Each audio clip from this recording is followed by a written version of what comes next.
वृक्ष के नीचे महामृत्युंजय मंत्र का जाप जो शुक्रवार की शुक्रवार घी का दिया लगा कर करता है, उसके रोग बाबा देवाधिदेव महादेव समाप्त करते चले जाते हैं। ये संजीवनी मंत्र शुक्रवार के दिन भगवान शंकर को शुक्र को दिया था, इसलिए उसकी प्रधानता। आपको मालूम पड़ गया कि शरीर में मुझे ये रोग हो गया है, मुझे शुगर हो गया है, मुझे बीपी हो गया है, मेरा ब्लड प्रेशर ऊंचा नीचा रह रहा है, कोई भयंकर रोग, मेरे रिश्तेदार को कोई कैंसर जैसा रोग हो गया, किसी को कोई थायराइड हो गया, किसी को कोई किडनी और लीवर में सूजन हो गई, किसी को कहीं किडनी और लीवर में तकलीफ हो गई। तो शिव महापुराण की कथा कहती है, नवग्रह शिव महापुराण की कथा कहती है कि बेलपत्री के वृक्ष के नीचे महामृत्युंजय मंत्र का जाप जो शुक्रवार की शुक्रवार घी का दिया लगा कर करता है, उसके रोग बाबा देवाधिदेव महादेव समाप्त करते चले जाते हैं।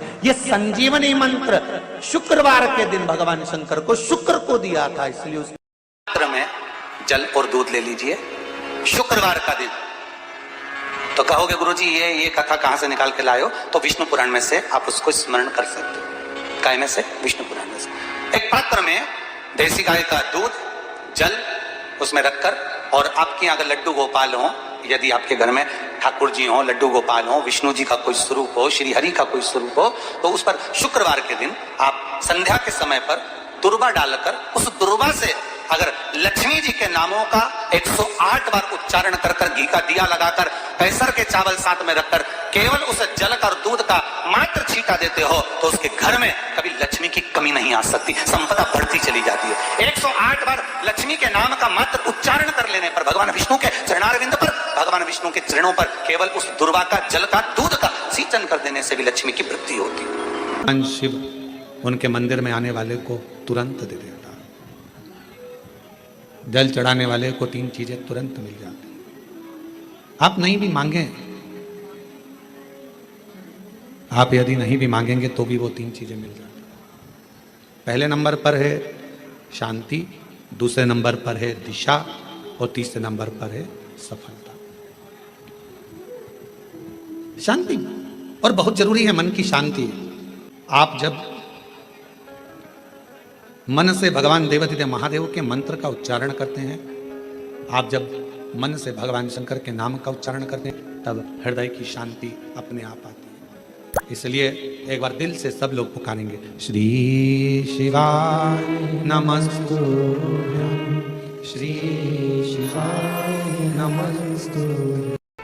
पति पत्नी में आपस में झगड़ा हो रहा हो, बहुत क्लेश रहता हो, बहुत ज्यादा, दोनों एक दूसरे का मुंह देखना पसंद ना करते, दोनों एक दूसरे के सामने ना आए, इतना क्रोध जिस पति पत्नी के आपस में रहता हो, अगर पत्नी एक सिंदूरा अगर शंकर जी के मंदिर से पार्वती जी को टच कर कर, पार्वती जी का स्पर्श कराकर सिंदूर उसमें भरकर उस सिंदूरे को अगर अपनी अलमारी में रख लेती है, जहां तैयार होती है उस अलमारी में रख ले, और भले वो मांग में लगा रही कि ना लगा रही, थोड़ा बहुत भी लगाया तो ठीक है, ना लगाए तो अलमारी में अगर रख भी ले, 20-22 दिन के अंदर हमको पत्र लिखकर बताना कि उसकी लड़ाई झगड़ा कम हुआ कि नहीं हुआ, उसका आपस में मेल बढ़ा कि नहीं।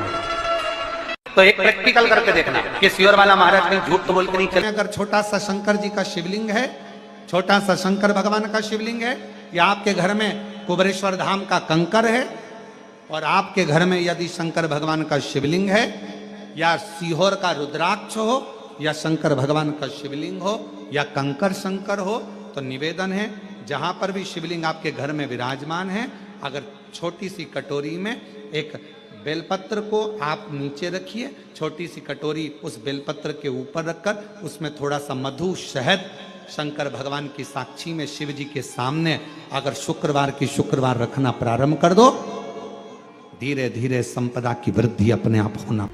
आपको पहले भी कथा में कहा, इंद्रदेव ने यह बात सामने रखी थी ब्रह्मा जी से कि ब्रह्मदेव भगवान शंकर से कहो कम से कम सीधे बैठ जाएं। भगवान बोले हम नहीं बैठेंगे सीधे। तो पूछा क्यों?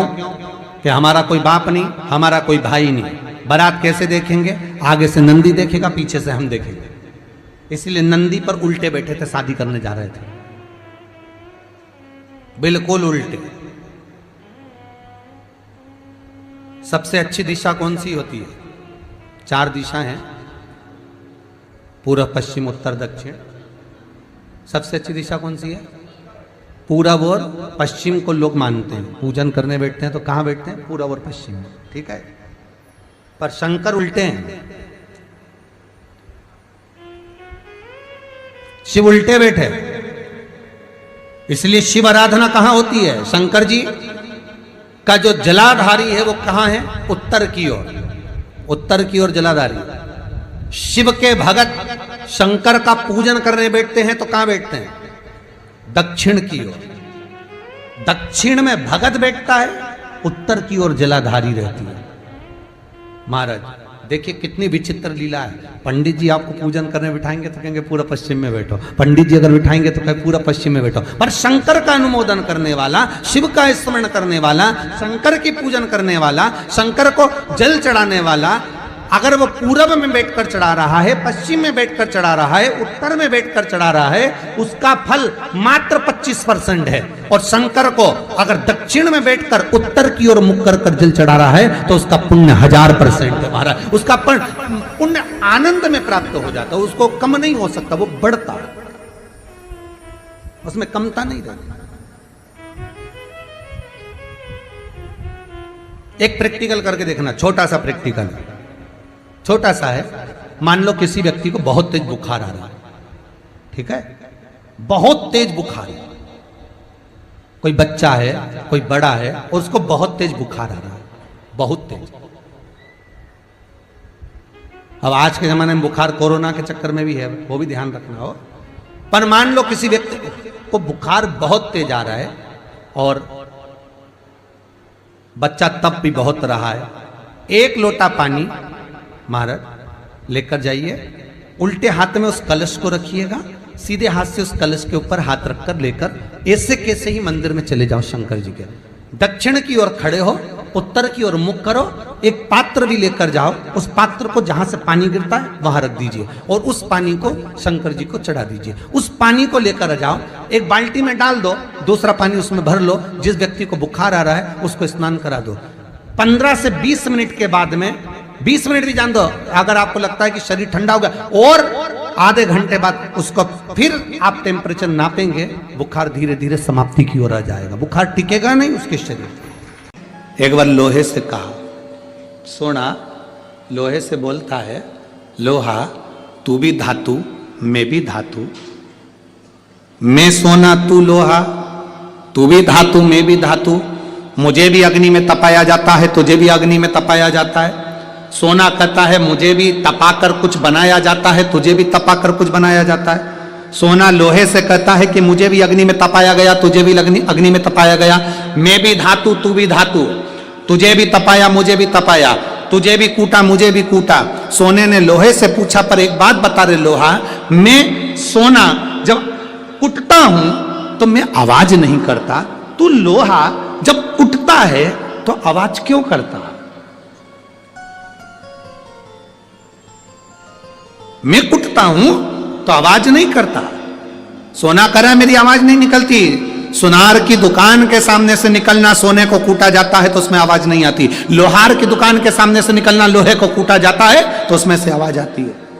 सोने ने लोहे से पूछा कि मैं धातु तू धातु, मैं पीला तू काला, मुझे भी तपाया तुझे भी तपाया, अग्नि में मुझे भी डाला तुझे भी डाला, मुझे भी कूटा तुझे भी कूटा, मैं कुटा आवाज नहीं आई, पर लोहा तू कुटा तुझ में आवाज क्यों आई? तब लोहे ने कहा, सुन सोने, तुझे जो मार रहा है वो लोहे का हथौड़ा है, मुझे जो मार रहा है वो लोहे का हथौड़ा है। सोने तुझे लोहे का हथौड़ा मार रहा है ना, इसलिए तू चिल्ला नहीं रहा। मैं लोहा, और जब मुझे लोहे का हथौड़ा मारता है ना तो चीख रहा हूं। अपना अपने को चोट देता है तब चीख तो निकलती ही है। सोने का हथौड़ा अगर सोने को मारता तो चिल्लाता, लोहे का हथौड़ा लोहे को मारता है तो चीखता है। अपना अपने को गाली देता है, अपना अपनों को अपशब्द कहता है, अपना अपने को ताना देता है तो चीख निकलती है, बद्दुआ निकलती है, अपशब्द निकलते हैं। दूसरा सोने को लोहा मारेगा तो सोने को कोई फर्क नहीं पड़ता, दूसरा गाली देगा चल जाएगा, दूसरा अपशब्द कहेगा चल जाएगा, दूसरा ताने देगा चल जाएगा, पर कोई अपना अपने को अपशब्द कहे, अपना अपने को ताने दे, अपना अपने को आड़ा टेढ़ा कहे, ये नहीं चलता। भगवान देवादिदेव महादेव के साथ में हुआ क्या था, उनके ही ससुर ने उनको गाली दे दी थी, तुझे शमशान का निवास करना पड़ेगा, मेरा श्राप है शिव, तू शमशान में रहेगा। शंकर भगवान तो भी अलमस्त थे, उन्होंने कहा कोई बात नहीं, अच्छी जगह पे प्लाट मिला है, कोई कब्जा ही नहीं करेगा, उसमें क्या टेंशन। शिव जैसे प्रसन्न भाव में रहने वाला चाहिए, हर एक में अच्छाई देखो, जितना आप अच्छा ढूंढोगे उतने अच्छाई मिल जाएगी। दो माताएं बस में लड़ रही थी, सीट एक थी, बैठने के लिए दोनों लड़ रही, वो बोली मैं बैठूंगी, वो बोली मैं बैठूंगी। कंडक्टर आ गया, क्यों लड़ रही हो, मैं बैठूंगी, दूसरी बोली मैं बैठूंगी। कंडक्टर बोला तुम में जो ज्यादा उम्र वाली हो वो बैठ जाए। पूरे रास्ते दोनों खड़ी रही, बैठी नहीं,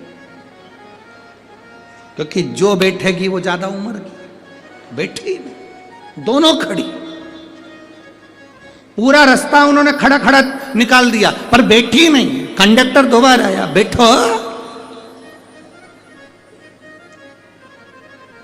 अभी नहीं, मैं बैठू। तो कंडक्टर ने दूसरी से कहा बैठ जाओ,